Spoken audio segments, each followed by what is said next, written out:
Hey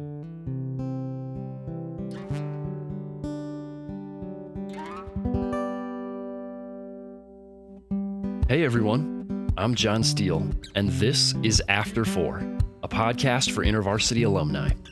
Life after college is hard, and even a great experience with your InterVarsity chapter doesn't shield you from the challenges of transition. As we hear stories from real alumni learning how to make it in their post-InterVarsity reality, my hope is that this podcast will offer some encouragement, a few laughs, and even some hope for the future. This is After 4, and these are your stories.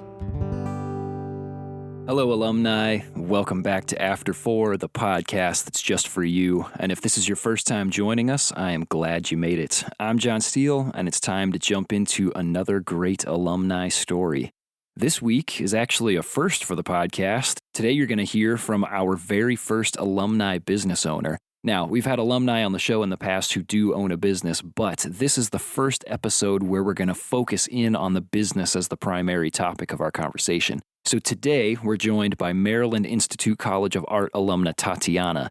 We're going to hear all about her home textiles business, Zuahaza, and the story of how she's partnering with Colombian artisans to create an amazing product with a meaningful history. You're going to love this conversation, so let's just get to it. Here's Tatiana. This one's for you, alumni. Hello, Tatiana. Hello, John. Welcome to the podcast. Thank you. I'm happy to be here.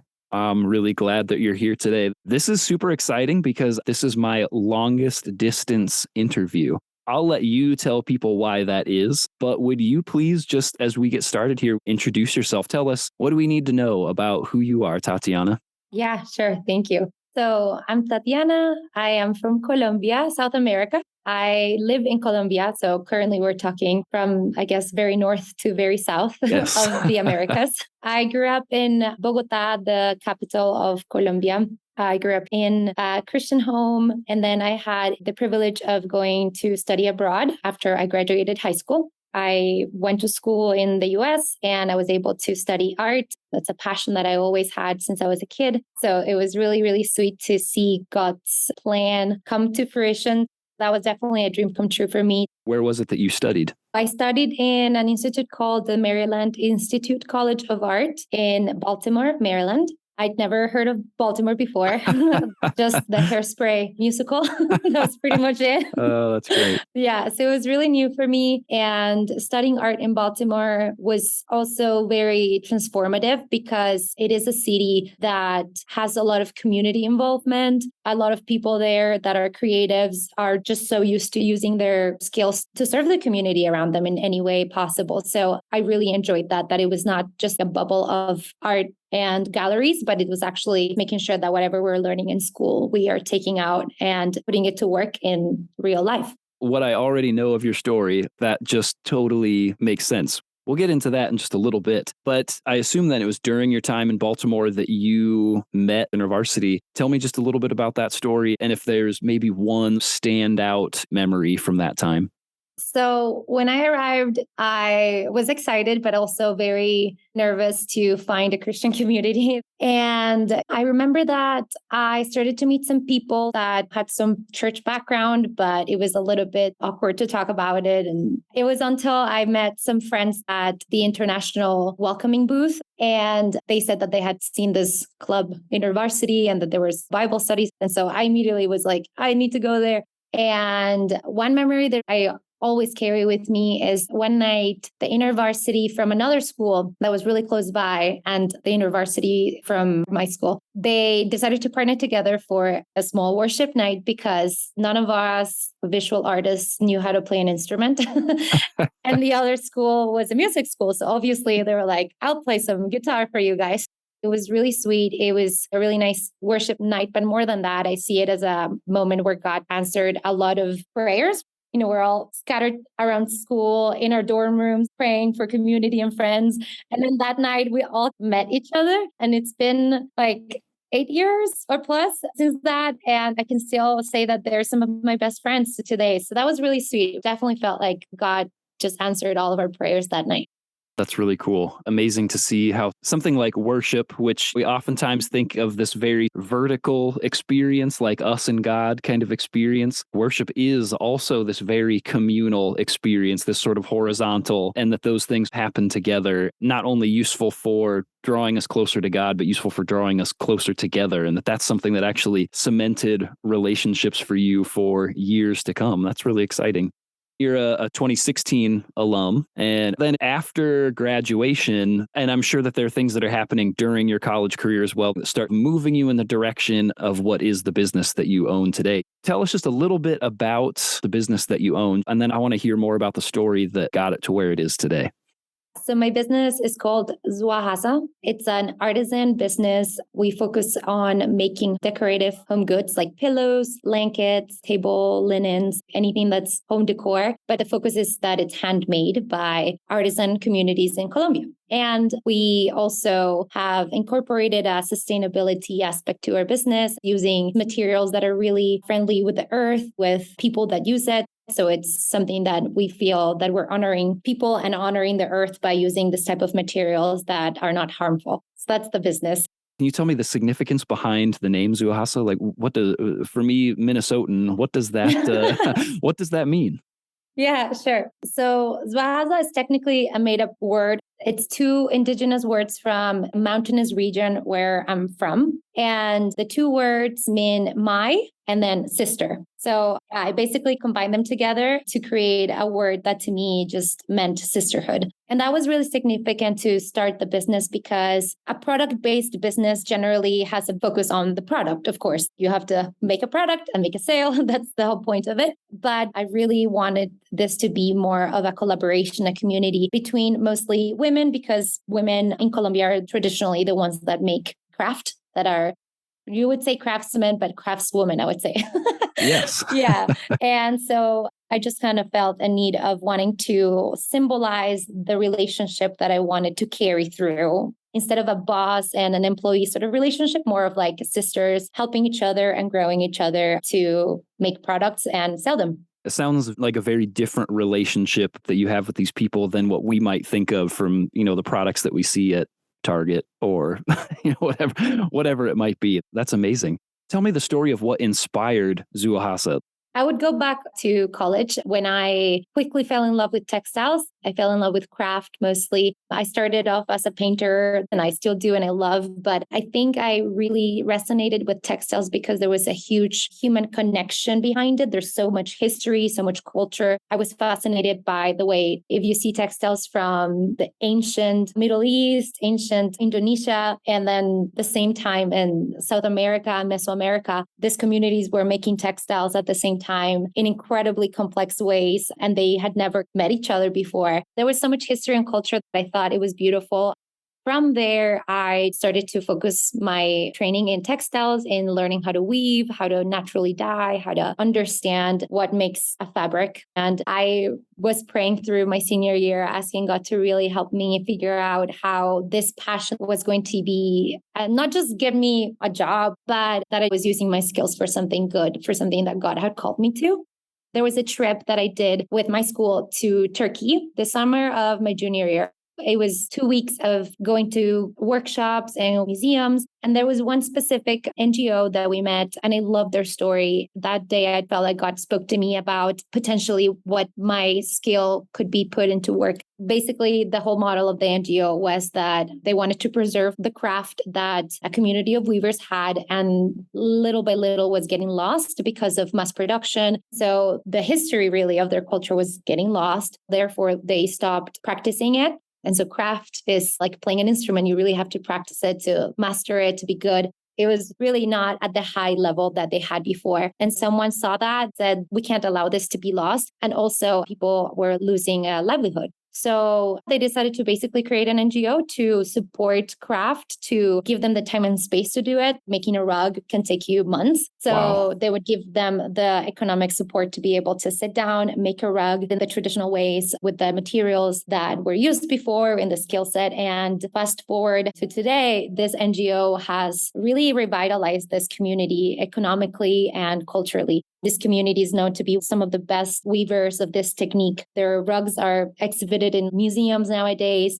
to me, that spoke of something that was a need in that moment, and how art and craft and something that you feel like it's impossible to compete in this globalized world has a value, and people really do see the human value in it and how it changed lives. And so after I graduated, I was able to get some internships in NGOs that were doing something very similar, working with communities in India, communities in Africa, partnering to give them the market access that they don't have in their communities. So that was really encouraging. I felt affirmations of God just showing me this is something that's speaking to your heart, then pursue it. And then after getting some knowledge and experience, I decided to come back to Colombia and start my own business. But instead of a nonprofit, I decided to start it as a social enterprise. So basically, the profit that comes in, we want to reinvest in people, making sure that our team and the artisans have a sustainable income to grow the business.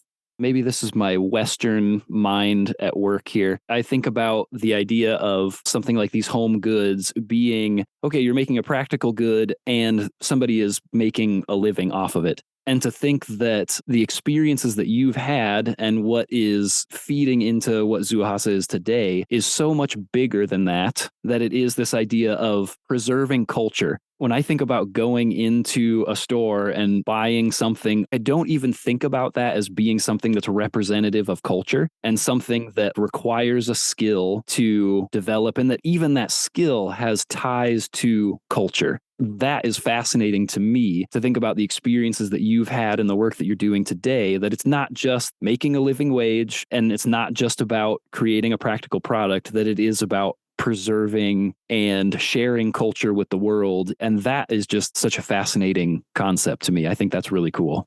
I think I could nerd out all day about just why I love textiles. And I just see God in all of it, really. At the end of the day, to me, learning about culture, learning about how things were made, it always went back into, wow, like God is incredible, giving humans the ability to make things so beautiful. Sometimes I see some artwork and I am amazed at how in the world did that came to be. And it's really just, we are image bearers of God, and he made us to be able to create things beautifully the way that he creates things beautifully. And so I think that is worth preserving for people to learn about and to see, ultimately see God in everything that we do, even if it's just a pillow, right? See his handwork there.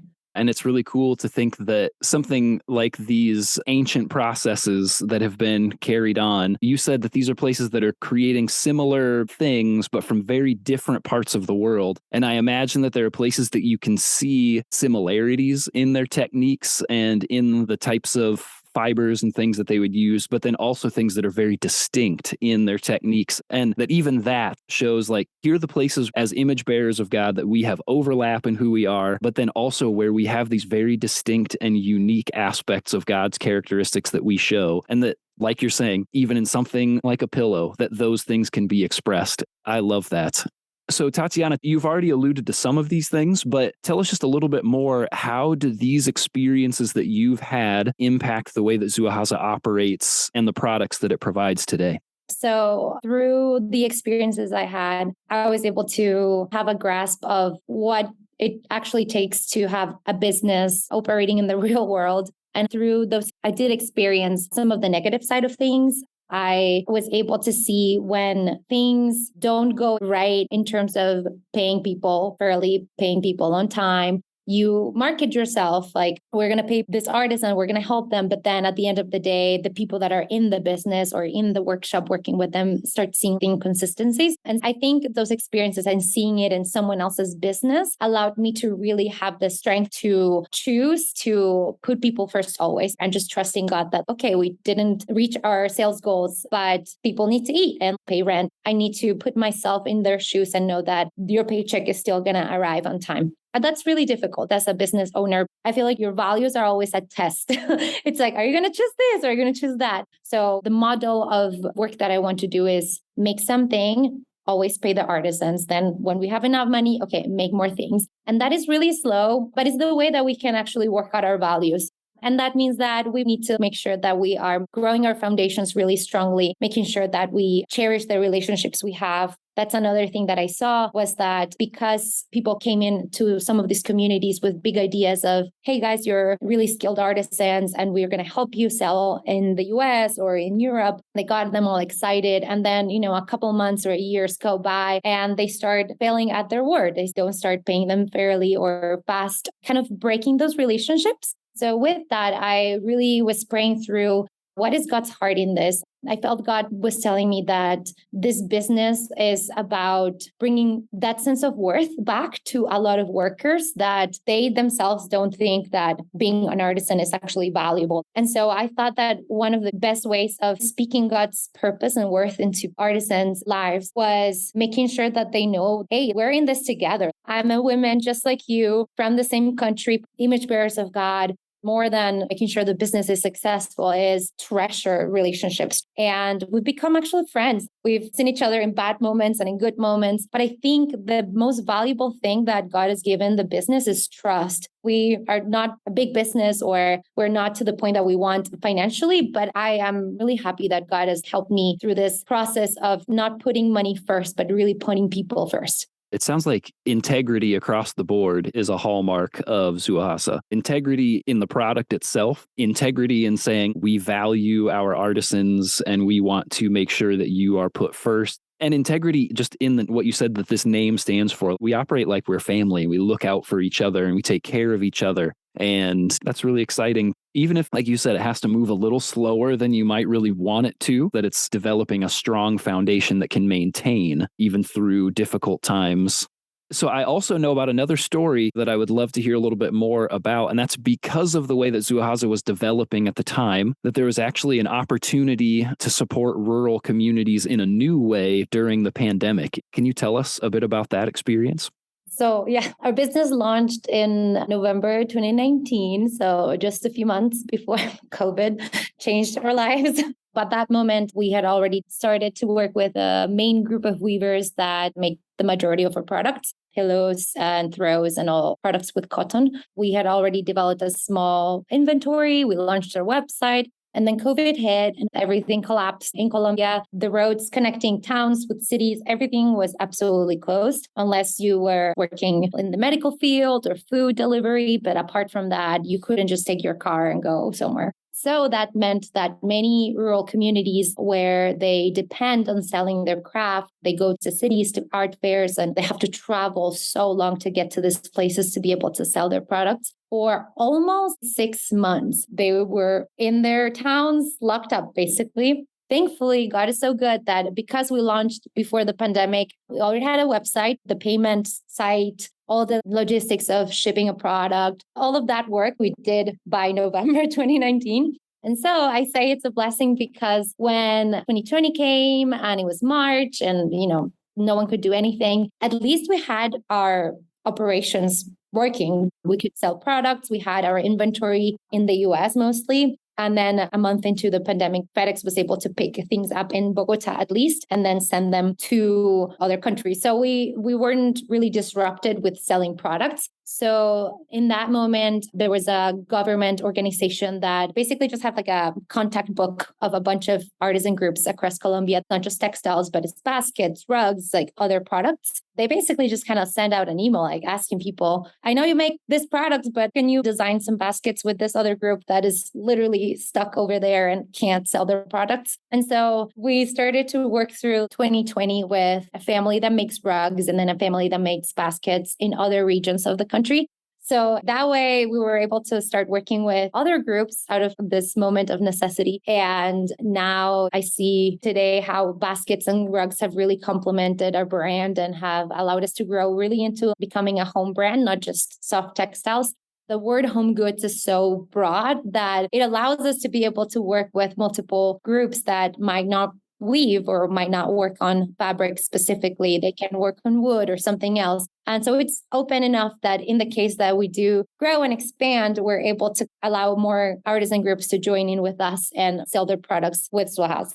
So this ended up being a situation where you could help support these communities that were otherwise sort of closed off as far as being able to get their products to market, and even open them up to an even broader market than maybe what they would have had anyways. And also something that complemented your brand that you had sort of unknowingly made space for. It's so amazing that even the fact that you are someone who works with communities and the way that they develop a product, and that it just fits so perfectly into what you were already doing. It's just amazing the way that God was clearly at work just setting up this infrastructure to make space for something that would end up being mutually beneficial. That's such a cool story. I love that. To me, it really has felt starting a business and growing this business slowly as truly a journey of faith. I'm constantly praying for faith. I'm always like, God, give me more faith. Because there's always something that comes up that makes you doubt. But then he brings up memories and things about like, remember when I did this? Remember this? It's always this reminding of him taking care of you, even when things really don't look good. So you're already starting to speak a little bit to my next question, I think, but I'll ask it anyways. And that's, as students with InterVarsity, we would hear this vision over and over and over again of seeing lives transformed, the campuses renewed, and world changers developed. How is your work with Zuahaza impacting you as a world changer who's in development yourself? And how do you see it playing a role in God's world changing work? Oh, yes. I think starting a business and being faithful to running it has been, for now, the hardest thing I've done. It's been emotionally exhausting, lots of tears, lots of moments of not really knowing what's going to happen. But I think that's pretty much what faith looks like. I remember reading this book, and it was about how trust is not this really beautiful, cozy word. Is really when everything looks like it's burning up, and it is burning up, that's when you trust. And I think I've had to really grow in my understanding of what trusting God means. For example, I'm not a business person, I'm an artist. So starting a business and saying yes to that was already a challenge to me. I'm like, how in the world am I going to do this? But in that moment, just saying yes to the business, I felt like God was leading me towards that path. And a year after, he had already put someone else in my life. I allowed them to find me through social media. And now is my business partner. She has a background in business and marketing, all the skills that I do not have and I am not good at. God brought someone. So that's just one small example, but I think it's been really sweet to see how I personally have grown to have a different posture before God when a problem comes up. You do feel all the emotions, but then what do you do with those emotions? I have learned to really take things to prayer more often now that I face more challenges with the business. And that has been really sweet. When I started the business, I asked God that I wanted this business to really never lose its focus. The business is a product-based business, but the whole point of it is not selling a product. At the end of the day, it is really walking out what it looks like to love your neighbor, to love God, to learn how to run a business in a way that is pleasing to Him and that is honoring to Him, the way that we treat one another, the way that we treat the environment. How am I going to walk out the values of taking care of and stewarding God's creation? Running a business, if we set our hearts on it, God can really transform us to grow into citizens of the kingdom. And how it operates in the world, as I said, I've seen businesses that are lacking integrity and transparency. So I really hope that even if we never become a large business, I don't mind as long as we keep our values intact, as long as we are able to respect and honor the makers, to see them grow and flourish. A lot of them are younger women from a background that they've never had the privilege of going to university like I did. So some of these dreams coming to fruition, I love to see that. And even if it's just one or two people, having that impact in their lives would be incredible. Ultimately, I want people to know that even though we don't market ourselves as a Christian organization, I want God's fruit and example to show through our actions. I really want to be able to walk the talk and be able to be like, yeah, we do this because we love Jesus and that's what He's done in our lives. And so that's what we want to do through our business. I mean, as I hear you share these things, I'm like, gosh, this feels like a business that I want to be able to support. So for all of us who are here listening as you're sharing, tell us, how can we get access to the Zuahaza catalog? So we have a website, zuahaza.com, and then our Instagram is also just Zuahaza. In our website, we have our story, and then also we have a artisan page where you can get to see the faces of all the makers. There's a page where we talk about our sustainability philosophy and more about why we use organic cotton, natural fibers, and natural processes. And then we obviously have our shop. You'll be able to see all the categories of products that we currently sell: pillows, blankets, table linens, baskets, rugs. And in each description, you can read a little bit more about the inspiration behind each product. And then the majority of our items are actually in stock. They ship like 3 to 5 business days since you order them. Larger items take a little longer. Some of them are not in stock, but we put the button made to order. So if you really like something and you don't mind waiting, I encourage you to just click made to order. And basically what we do is we send email updates of the artisans making the product for you. And it's something really sweet because people get to have this connection with someone that's making something for their home. You can also customize something if a rug is not in the specific size you want. That's the nice thing about being a small business. We can personalize things a lot. And then lastly, today was our launch day for our new collection called Cartagena collection. One of the goals of Zuahaza is to be able to share a different narrative about my country. Growing up in the 90s, all of the bad news and things about Colombia, unfortunately, that's the main image a lot of people have about Colombia, if they do know about our country. But there's so much beauty and amazing culture, amazing people. I feel like God has truly given me a heart to love my country more. And I want, as a designer, to highlight those things in our collections. All of that to say that our new collection is inspired by the Caribbean of Colombia. And so people can go through the products and see what inspired a specific pillow or what inspired a specific throw. And if I remember correctly, we actually do have a discount code for alumni as well. Yes, it's just Zuahaza IV. And I think it's a 15% discount. Tatiana, thank you so much for being with us today. Thank you for sharing your story. Thank you for being an alumna who is passionate about makers and about their stories and about partnering with the image bearers of God and the amazing things that they're making. It's so cool to be able to have you among the ranks of our alumni and to be able to hear such a cool story. So thank you for being here today. Thank you, John. Yeah, it was an honor. Thank you for the opportunity to share this story. Can I just say, you alumni are so stinking cool. The unique ways that God is using you to make an impact on the world around you is inspiring. I wonder if Tatiana had any idea as a first-year student in Baltimore that God would use her love for the arts and her own abilities as an artist to honor and support local makers in Colombia, to preserve and showcase to the world the culture of her own country that she loves so much, or to provide quality home goods through this craft.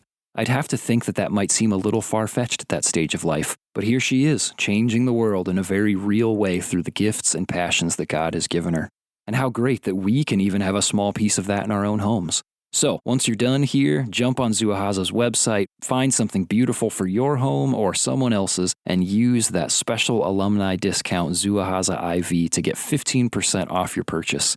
You can find a link and the code in the show notes. And word on the street is that we're going to have some Zuahaza gear in real life at the Alumni Connection space at Urbana, so be sure to stop by for your chance to spin the big wheel and win your very own piece of Zuahaza merchandise. I'll see you there. Tatiana, thank you so much for joining us this week, and thank you for the work you're doing through Zuahaza. It was so much fun getting to chat with you.